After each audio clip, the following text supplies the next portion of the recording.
One of the things that we've always tried to do here at Laika is to tell different kinds of stories in different genres.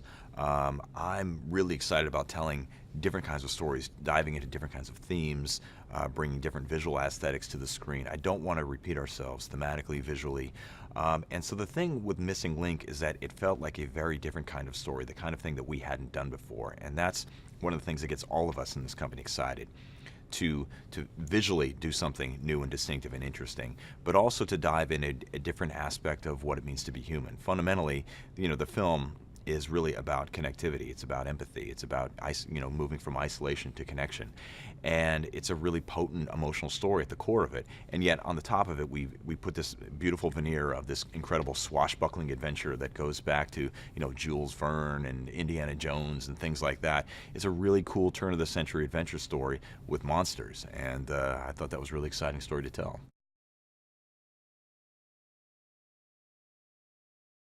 Missing Link is by far our most ambitious film.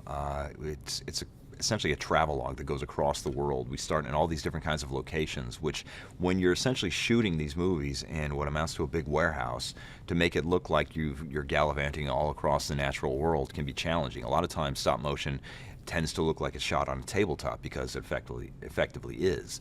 But for this film to have the feeling that we wanted to evoke, we needed to go across the globe in all different kinds of environments, which meant that we had to build places, environments, locations that we'd never thought of before, that we'd never designed before. The natural world is difficult to replicate in this medium, and this film was littered with that. And so there were so many different locations that we don't repeat, we don't go back to. Every new sequence, we're going somewhere new. And producers hate that kind of thing because it means we have to design and build new locations all throughout the movie. But it was what the movie required. The film is on some level about discovery, and part of that is the discovery of new locations as well as kind of the emotional discovery that our characters go through.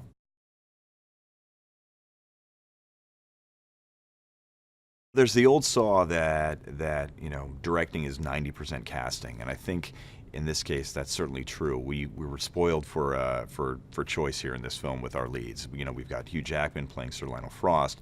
We've got Zach Galifianakis playing Mr. Link, and then of course we have Zoe Saldana playing Adelina Fortnight. They're all extraordinarily gifted actors, but they're also incredibly funny, individually and together. The film has a big, warm, gooey heart, and that is really centered in Mr. Link, played by Zach.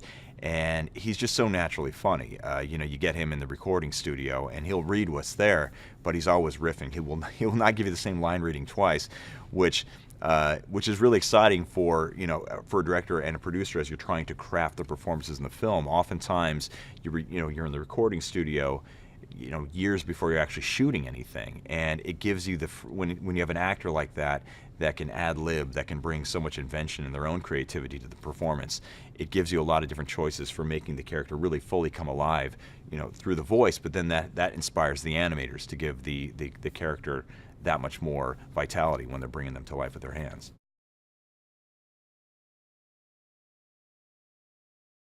Missing Link comes from the tradition of grand adventure stories. Chris and I grew up in the same era, and so we have a lot of the same childhood loves and obsessions. Indiana Jones being, one of the foremost ones. It's that it really is a perfect film, and this film is meant to be evocative of that kind of story. It's a globe-trotting swashbuckler, and those films always had a ton of fun, great visual invention, and great adventure action set pieces, but also had something pretty potent emotionally at the core. And that was something that we wanted to tap into, those great action adventure stories of our youth and childhood, and bring it to a new era with our own unique Laika spin.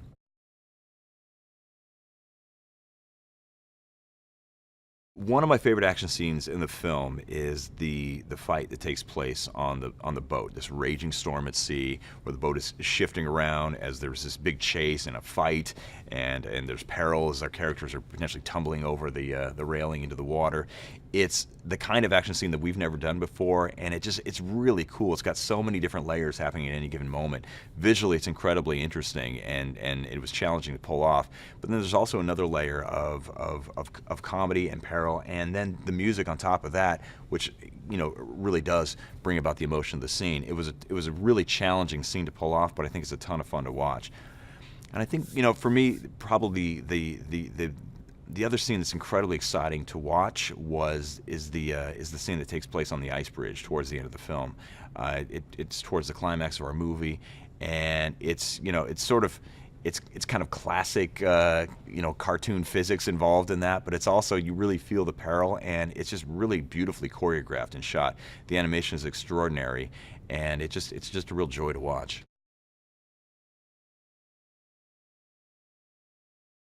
With every film, we try to do something with the production design that feels like it's woven from the thread and the fabric of the themes and the intent of the movie.